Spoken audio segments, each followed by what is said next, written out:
ये शुरुआत है और आने वाले समय में हम इस कार्यक्रम को और बृहद स्तर से कराने का काम करेंगे हमारी विभाग, ताकि केवल प्रोग्रेसिव किसान नहीं मगर हमारे गांव के वो छोटे छोटे किसान भी ऐसे योजनाओं से, उन्नत योजनाओं से जुड़ के हमारा पूरा झारखंड आगे बढ़ सके। आप लोगों ने सुना आज कई सारे वक्ताओं को, लगभग 3.5 लाख मीट्रिक टन का क्षमता का प्रोडक्शन आज हमारे राज्य में है, किंतु हम लोग आने वाले 5 साल में इसका टारगेट 10 लाख मीट्रिक टन ले जाना चाहते हैं। और इस रोड मैप को तय करने में आप लोगों की बहुत बड़ी भूमिका होने वाली है। आप लोगों की एक बहुत बड़ी भूमिका होने वाली है, और ना ही केवल प्रगतिशील किसानों का मगर वैसे छोटे किसानों के भी जो आज इस योजनाओं से वंचित हैं।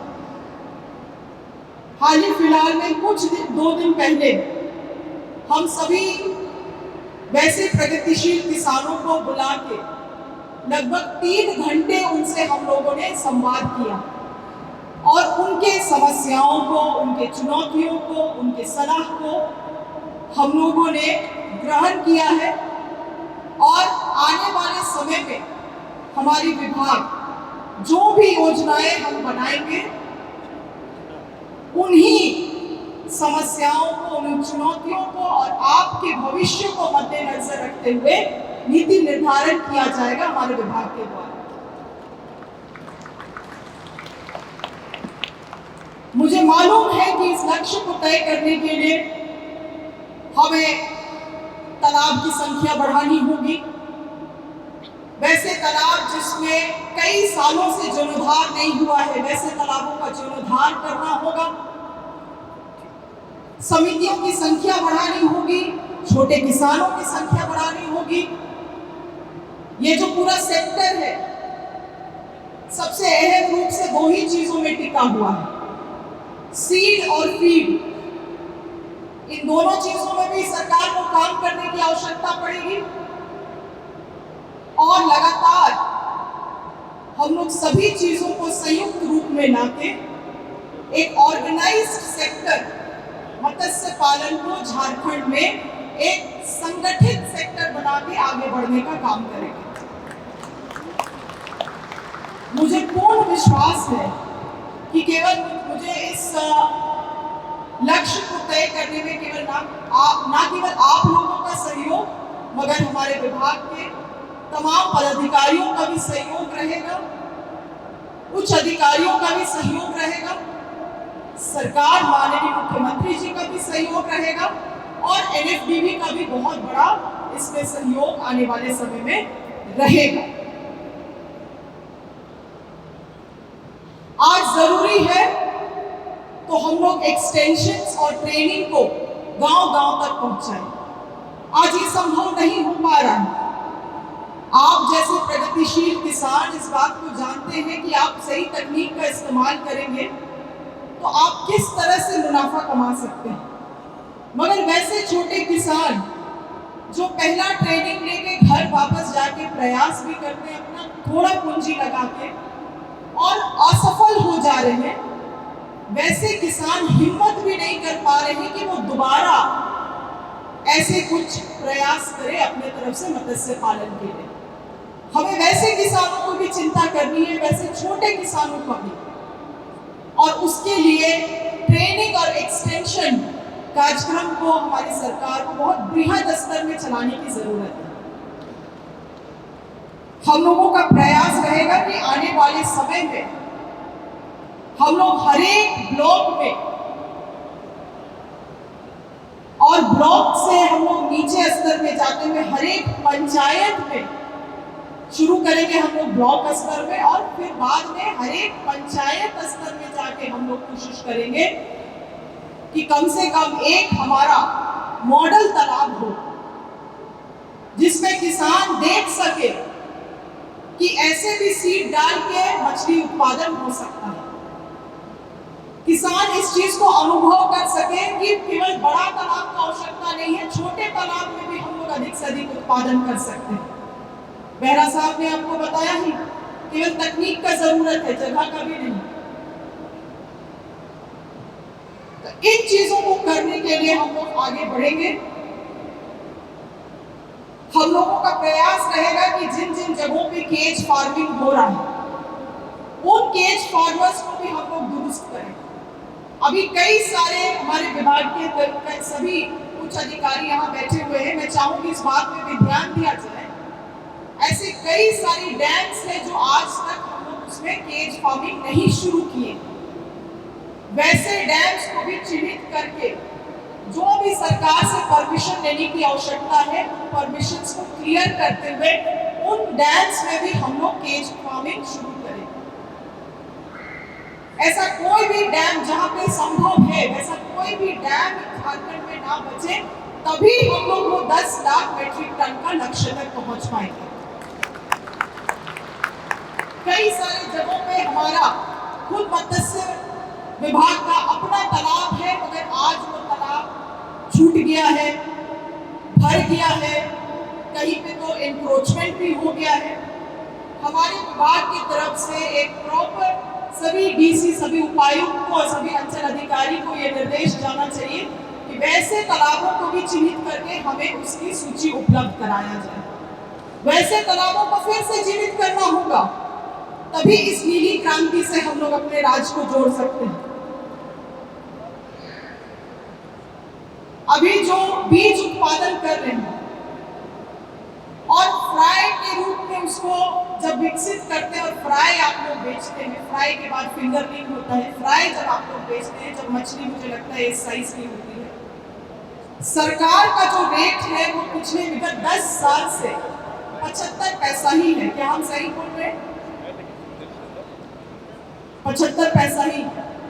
हम चाहेंगे कि कुछ प्रगतिशील किसानों का और उच्च अधिकारियों का एक कमेटी बनाते हुए हम लोग उस रेट को भी रिवाइज करके उस रेट को भी बढ़ाने का काम करें, ताकि वैसे किसान और ज्यादा प्रोत्साहित होंगे, ना केवल मछली उत्पादन में, मगर इस तरह के फ्राई उत्पादन में, फिंगरलिंग उत्पादन में भी अपनी भागीदारी और आगे बढ़ा सके। आज बीज का यहाँ पे सबसे बड़ा समस्या है इस राज्य में। हम लोग अन्य राज्यों में निर्भर हैं बीज के लिए। हमारे पास लगभग 80 से अधिक हमारे डायरेक्टर भी यहाँ पे बैठे हुए हैं, हमारे सेक्रेटरी, विभाग के सेक्रेटरी भी बैठे हुए हैं। मैं इस बात पर जोर देना चाहूंगी कि शायद हमारे पास अभी 80 ऐसे अपने फार्म्स हैं।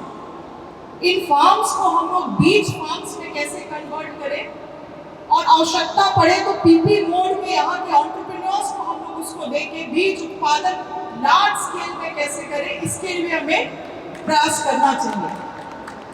साथ ही साथ जितने भी हमारे शैक्षणिक संस्था हैं, चाहे बीएयू हो या गुमला में जो फिशरीज का कॉलेज हो या आईसीआर के द्वारा भी संचालित कई सारे जो संस्थाएं हैं हमारी, वहां पे भी हम लोग बीज उत्पादन कैसे कर सकते हैं, इसके लिए भी हम लोगों को चिंतन करने की आवश्यकता है।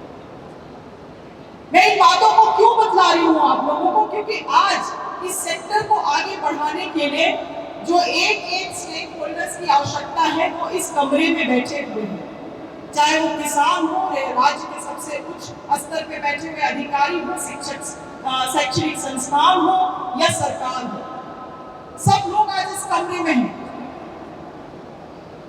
हमारे पास विजन है, हम सभी का इच्छा शक्ति अगर मिले, प्रयास मिले, सभी लोगों का सहयोग हो, तो निश्चित रूप से हम लोग, बेहरा जी जो कह रहे थे कि आंध्र प्रदेश को भी हम लोग पार कर सकते हैं, ये संभव है। आज बहुत ही किसान जो है खेती बाड़ी में और पारंपरिक रूप से जो झारखंड में खेती बाड़ी कर रहे हैं, उनकी स्थिति ठीक नहीं है। और हम लोग कितना भी योजना का बात कर ले, जब तक उस पारंपरिक तरीके से हम लोग ऊपर उठ के आधुनिक तरीकों से भी नहीं जुड़ेंगे, टेक्निक का हम लोग सहारा नहीं लेंगे तब तक हम लोग इस राज्य को आगे नहीं बढ़ा सकते। और आप इस बात को समझिए कि 80% से अधिक आबादी इस राज्य में खेती बाड़ी पे ही निर्भर है। आप अपना खेत में केवल धान लगा के हम आपको प्रगतिशील नहीं बना सकते। हम लोगों को आवश्यकता है कि हम लोग समुचित तरीके से, चाहे उसमें पोल्ट्री हो, डकरी हो, मत्स्य हो, पशुपालन हो, बागवानी हो, जो भी बेहतर कर सके उन चीजों को हमें करना होगा। इसी प्रयास के तहत जब हम लोग हैदराबाद पहुंचे थे NFDB में, तो NFDB से हमें मालूम पड़ा कि बहुत सारे ऐसी योजनाएं हैं, ट्रेनिंग की योजनाएं, जो वो लोग अपने तरफ से करवाते हैं। हम लोगों ने ये मांग किया कि हमारे राज्य के अधिकारियों को भी ट्रेनिंग दिया जाए, DFOs को, डिस्ट्रिक्ट फिशरी ऑफिसर्स को, और साथ ही साथ किसानों को भी दिया जाए। आज बेहरा जी लेटर भी लेकर आए हैं, जिसको हम लोगों ने आप लोगों के सामने रिसीव किया। 350 किसान जो बाहर आंध्र प्रदेश जाएंगे, साथ ही साथ लगभग 10 अधिकारी एक बैच में, जो कि शायद सीफा जाएंगे ट्रेनिंग करने के लिए। तो ये पूरा इकोसिस्टम को हम लोगों को दुरुस्त करने की जरूरत है। मैं अकेले या विभाग अकेले ये संभव नहीं कर पाएगा। यहाँ पे बैठे हुए आप लोगों को, एक एक जन को इस जिम्मेवारी को अपने कंधों पे लेना होगा। इस बात से हम लोग सहमत हैं।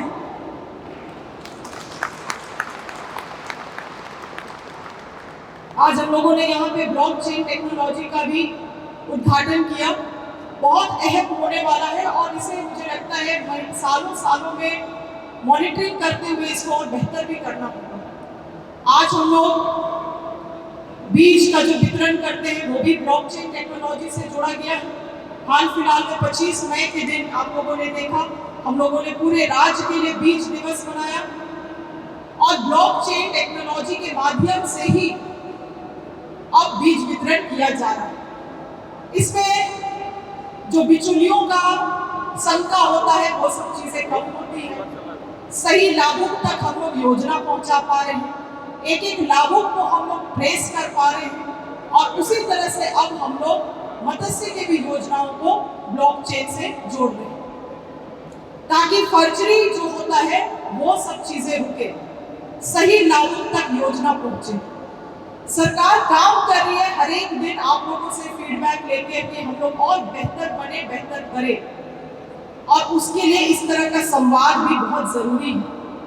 आज आप लोगों को ये हम लोगों के द्वारा विमोचन कराया गया है, ये सभी वैसे किसानों की कहानी है इस झारखंड में, जिन लोगों ने गंभीरता से इस योजना का लाभ लिया और कल इस स्तर पे थे और आज वो आर्थिक रूप से इस स्तर पे हैं।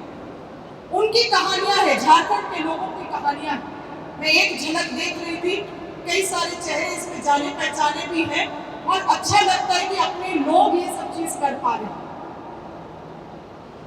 आज इसी क्रम में हम लोगों ने एक न्यूज लेटर भी विमोचन किया है, क्योंकि जब छोटे छोटे गांव में हम लोग पहुंचते हैं तब बहुत लोगों का ये कहना होता है, आपको हमको बतलाते हुए भी दुख होता है कि बहुत लोगों को मालूम भी नहीं है कि KCC लोन किनका माफ हुआ। KCC लोन आज अभी तक सरकार ने उनका माफ किया है जिनका स्टैंडर्ड लोन था। NPA खाता का KCC लोन माफी नहीं हुआ है, मगर वो बेचारा किसान को लगता है कि मेरा KCC माफ हो गया है। वो हर रोज बैंक जाता है, उसका NPA खाता है, हर रोज बैंक जाता है, बैंक से उसको भगा दिया जाता है। बिचौलिया अगर रहता है तो बिचौलिया उसको बोलता है कि आप तुम हमको 50,000 रुपया दो, हम तुम्हारा माफी करा देंगे ऊपर से। संभव है, मगर आप इस बात को समझिए कि हमारे झारखंड में आज भी इस तरह के सरल और सीधे लोग हैं। उन्हीं लोगों को ध्यान में रखते हुए हम लोग ये पत्रिका छपवाए हैं और इसमें सभी योजना के बारे में हमारे विभाग के द्वारा, कृषि पशुपालन सहकारिता के द्वारा चलाए जा रहे एक एक योजना को विस्तार रूप से बताया गया है। कहां से आप योजना ले सकते हैं, क्या फॉर्म लगेगा, कितना उसका सब्सिडी है, सारा जानकारी यहाँ पे हर एक गांव में, हर एक पंचायत, हर घर में इस पत्रिका को हम लोगों को पहुंचाना हो। यह हमारा प्रयास है ताकि हम लोग बिचौलियों को दूर कर सके सभी योजनाओं से और सही लाभुकों तक हम लोग योजना को पहुंचा सके। मैं इंश्योरेंस में भी थोड़ा सा ध्यान दिलाना चाहूंगी आप सभी को। सरकार अपने तरफ से मछुआरों के लिए मत्स्य संपदा योजना के तहत इंश्योरेंस करता है। लगभग 1,70,000 किसान मछुआरे हम लोगों के साथ इंश्योर्ड हैं। सरकार प्रत्येक साल काफी खर्च अपने तरफ से भी इसमें देता है, मगर मुझे बहुत दुख के साथ कहना पड़ रहा है कि पिछले 5 साल का अगर डेटा को उठा के देखा जाए तो मात्र 6 लोगों ने अभी तक क्लेम किया है और साथ ही साथ केवल 2 अभी तक सेटलमेंट हुआ है। फिर से इस बात पे जोर देना चाहूंगी कि बहुत सारे ऐसे किसान हैं, सीधे सरल किसान इंश्योरेंस कराते हैं या उनका डॉक्यूमेंट, उनका डेटा ले लिया जाता है इंश्योरेंस कंपनी के द्वारा दिखाने के लिए, आंकड़ा भारी दिखाने के लिए, किंतु आपको मालूम भी नहीं होगा कि आपका इंश्योरेंस हुआ है। इसीलिए इस बात पे भी जोर दिया जाए कि सरकार इंश्योरेंस में पैसा खर्च कर रही है, आपके लिए खर्च कर रही है, तो इसका लाभ एक एक जन तक पहुंचे। लोग सेटलमेंट क्लेम्स के लिए आगे आए। जितने भी जिला के अधिकारी हैं उनको भी मैं इस बात पे जोर देना चाहूंगी कि क्लेम वाले, सेटलमेंट वाले प्रक्रिया को गंभीर, इतना ज्यादा भी टफ ना बनाया जाए। मुझे कल परसों की बैठक में पता चला कि जो हिंदी में जो पोस्टमार्टम रिपोर्ट आया था उसको अंग्रेजी में मांगा जा रहा था, तो डीएफओ ने बुलाया किसी लॉयर को, वकील को बुला के फिर उसको अंग्रेजी में ट्रांसलेशन कराया। ये सब चीज हमको समझ में नहीं आ रहा है कैसे हो रहा है। हमारे विभाग के तमाम अधिकारियों को मैं कहना चाहती हूँ कि झारखंड में अगर आप काम कर रहे हैं तो आपको बहुत ही चीजों को सीधा और सरल बनाना होगा लोगों के लिए, अन्यथा जो जितना भी सरकार बेहतर सोच ले, अधिकारी जो होते हैं वो एक सेतु की तरह है। अगर वो सेतु संवेदनशील ना रहे, अगर वो सेतु इन चीजों में गंभीर ना रहे, चीजों को सरल बनाने के लिए ना काम करे, लोगों को मदद करने के लिए आगे ना आए, तो सरकार कितना भी विजनरी हो, हम लोग इस राज्य को आगे नहीं बढ़ा पाएंगे। इसीलिए सभी लोगों से निवेदन है कि हमारे प्रयास को, हमारी जो विजन है उसको समझने का प्रयास करें, उसको कोशिश करें और सभी लोग संयुक्त रूप से आगे बढ़े, ताकि जो लक्ष्य को इस राज्य ने तय किया है मत्स्य पालन को लेके, उनको हम लोग पूरा कर सके। आर्थिक रूप से हम लोग इस राज्य को बेहतर और आत्मनिर्भर बना सके। इन्हीं बातों को बोलते हुए सभी को जोहार, धन्यवाद। जहां 27 वर्षों के सफर में 17,000 से भी अधिक छात्रों ने डॉक्टर एवं इंजीनियर बनकर भरे सफलता की ऊंची उड़ान, जहां साधारण छात्र भी झारखंड टॉपर्स बनकर बना रहे इतिहास। दूरदर्शी शिक्षाविद श्री विपिन सिंह के मार्गदर्शन में मेडिकल एवं इंजीनियरिंग के लाखों छात्रों के लिए आशा की किरण के रूप में गोल, नेशंस लीडिंग इंस्टीट्यूट। बायोम सिर्फ मेडिकल प्रिपरेशन का संस्थान। बायोम से लगातार दूसरी बार नीट यूजी में 700 मार्क्स पार। 10th पास स्टूडेंट्स के लिए फाउंडेशन कोर्स, 11th पास स्टूडेंट्स के लिए फ्रेशर कोर्स और 12th पास स्टूडेंट्स के लिए टारगेट कोर्स 17 अप्रैल से शुरू हो रहे हैं। कॉल 7360066190 और visit Biome, Circular Road near women's college and Hinoo, Ranchi. thefollowup.in. Like, share and subscribe. www.thefollowup.in